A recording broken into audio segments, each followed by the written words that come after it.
चुनाव का माहौल है और हमारे साथ आज डीपी वाजपेयी जी जुड़े हुए हैं, तो इनसे हम खास बातचीत करेंगे दिल्ली के विधानसभा चुनाव को लेकर।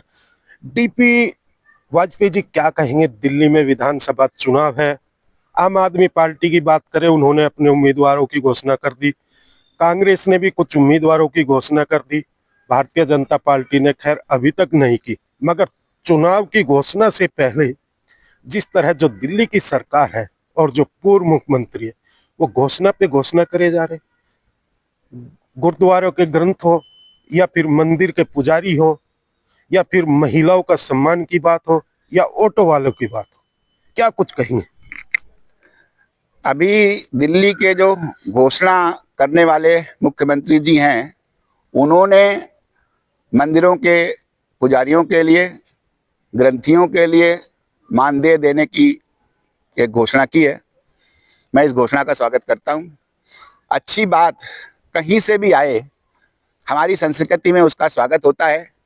एक श्लोक पढ़ा था मैंने, विषादाप्य अमृतम ग्राह्यम बालादपि सुभाषितम अमित्रादपि सद्व्रतम मेधादपि कांचनम। विष से भी अमृत को ग्रहण कर लेना चाहिए, बालक से भी सुभाषित को ग्रहण कर लेना चाहिए, मैले से भी सोने को निकाल लेना चाहिए। तो उनकी बात, अगर वो मानदेय देने की बात उनके दिमाग में है तो ये तो स्वागत योग्य है। लेकिन उनकी बात में खोट है।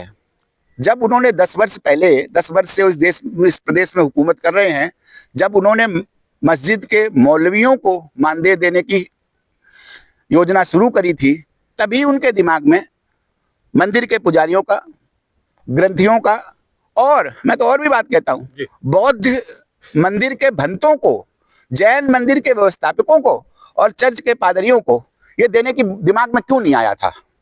क्योंकि उनके दिमाग में खोट था। हमारा भारतीय जनता पार्टी का जो मंदिर प्रकोष्ठ है, वो पिछले कई वर्षों से मांग करता आ रहा है कि मंदिर के पुजारियों को, जो 24 घंटे जनता की सेवा में रत रहते हैं, मंदिर हमारी शक्ति का और हमारे समाज का एक केंद्र होता है, वहाँ पर समाज मिलता है, बहुत सेवा करते हैं और बहुत ही गरीबी के रेखा के नीचे जीवन यापन कर रहे हैं, उनके सम्मान में मंदिर प्रकोष्ठ कई वर्षों से मांग करता आया है। पिछले 2 वर्ष पहले, मैं बात को पूरा कर दूं, पिछले 2 वर्ष पहले मंदिर प्रकोष्ठ ने विधि प्रकोष्ठ के साथ मिलकर माननीय हाई न्यायालय में याचिका डाली हुई थी। उस याचिका की सुनवाई 21 जनवरी को 2025 को नियत है।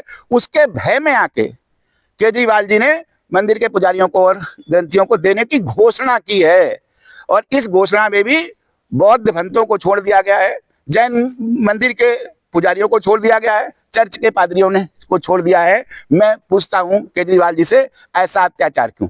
आपकी नजर में क्या बौद्ध मंदिर के भंतों, क्या भंते समाज की सेवा नहीं कर रहे हैं, या चर्च के पादरी समाज की सेवा नहीं कर रहे हैं? कहीं ना कहीं आज की राजनीति धर्म पे चली गई। देखिए, धर्म जीवन जीने की एक शैली है।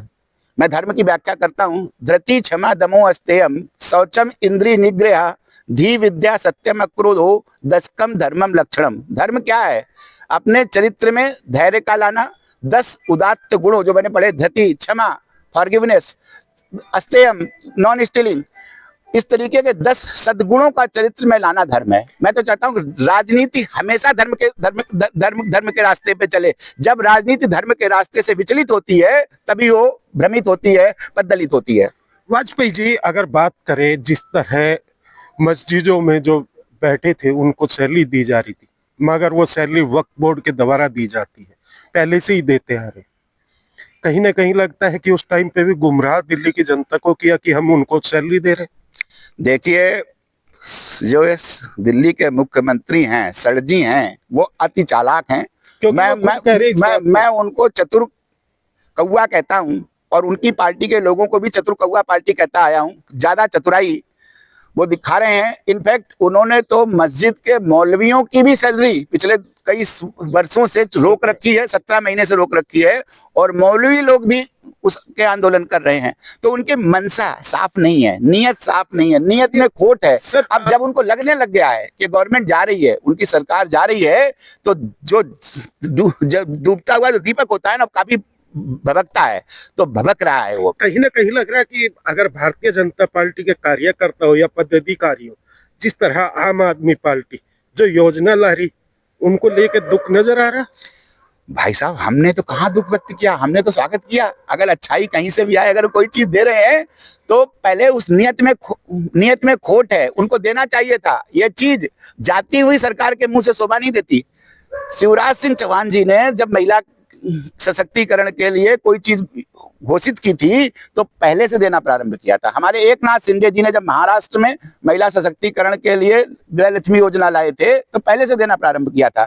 इनकी नियत में अगर खोट नहीं है तो ये योजना पहले से इनको लागू कर देनी चाहिए थी, जाते समय क्यों। डीपी वाजपेयी जी अगर बात करें, वो सीधा आरोप लगा रहे हैं कि बीजेपी और कांग्रेस एक हो गई और उसी हिसाब से उम्मीदवार भी उतार, उसको लेके आप क्या कहेंगे? देखिए भाई साहब, हम कांग्रेस के खिलाफ हमेशा रहे हैं। इन्होंने सरकार किसके साथ मिलकर बनाई थी? अभी इनका समझौता लोकसभा चुनाव में किसकी पार्टी के साथ हुआ था? हमारे साथ हुआ था। ये तो कांग्रेस और ये तो दोनों थैली के एक ही चट्टे बट्टे हैं। पिछली बार पहली बार जब दिल्ली में आए थे तब भी कांग्रेस के सहयोग के साथ इन्होंने सरकार बनाई थी। कांग्रेस इनकी नेचुरल सहयोगी है। मगर जिस तरह कांग्रेस भी अब तो आरोप पे आरोप लगा रही है, नहीं, कांग्रेस को शायद भी, अगर कांग्रेस को भी यथार्थ का एहसास हो गया है कि खाली दिखावा भी हो सकता है, लेकिन मैं कह रहा हूँ कांग्रेस की जमीन तो इन्होंने ही खाई है ना। तो कांग्रेस के नेचुरल दुश्मन तो आम आदमी पार्टी ही होनी चाहिए। मगर गठबंधन भी तो चलता है। वही तो कह रहा हूँ, ये देखो, ये धूल झोंकने का प्रयास है। ये मैंने कहा ना, चतुर कौवे हैं, चालाकी भरा कर रहे, जनता को बेवकूफ समझ रहे हैं। डीपी वाजपेयी जी, अगर दिल्ली की बात करें, जनता का मूड क्या है आपके हिसाब से? जनता ने दिल बना लिया है। इस बार भारतीय जनता पार्टी प्रचंड बहुमत के साथ सरकार बनाने जा रही है। और मैं तो बार बार कह रहा हूं कि इस बार सड़जी जिसको मुख्यमंत्री जी को मैं बोलता हूं, सड़जी स्वयं हारने जा रहे हैं। वहीं अभी जो फिलहाल की मुख्यमंत्री है, उसने भी आरोप लगा कि भारतीय जनता पार्टी ने कांग्रेस के द्वारा हमारे खिलाफ एफआईआर करवाई। देखिए, कांग्रेस क्या कर रही है? कांग्रेस एक अपना स्वतंत्र निर्णय लेने में सक्षम पार्टी है। भारतीय जनता पार्टी कांग्रेस के किसी कार्यक्रम में इंटरवीन नहीं करती है, ना वो हमारा इंटरवेंशन पसंद करेंगे। अच्छा सर, मैं ये कहूँगा, भारतीय जनता पार्टी दिल्ली वालों के लिए क्या ला रही है अब के 2025 के चुनाव में? कोई स्पेशल योजनाएं या कोई ऐसी स्कीम जिससे कि लोग भारतीय जनता पार्टी की तरफ आए और उसको अब के हाथ सरकार बनाने का मौका दे? भारतीय जनता पार्टी कुशल ज्ञान का अटल इरादा रखकर चुनाव में पहुंचने वाली है। ये ज्ञान क्या है? ज्ञान मतलब GYAN, जी मतलब गरीब, Y मतलब युवा, A मतलब आवासीय कल्याण समिति, जिसको इंग्लिश में RWA बोलते हैं, N माने नारी।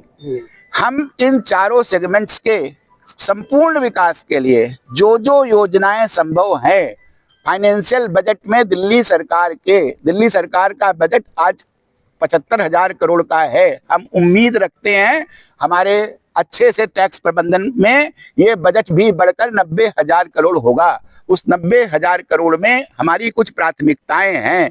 पानी की सप्लाई 24 घंटे हो, स्वच्छ जल की सप्लाई हो, जो मोदी जी का स्कीम है। सबको हेल्थ केयर की बेहतर सुविधा मिले। ये हमारा द्वारिका का जो हॉस्पिटल है, इंदिरा गांधी हॉस्पिटल, इसमें सारी फैसिलिटीज, वेंटिलेटर और जो भी फैसिलिटीज नहीं है वो सब बनवाई जाएं।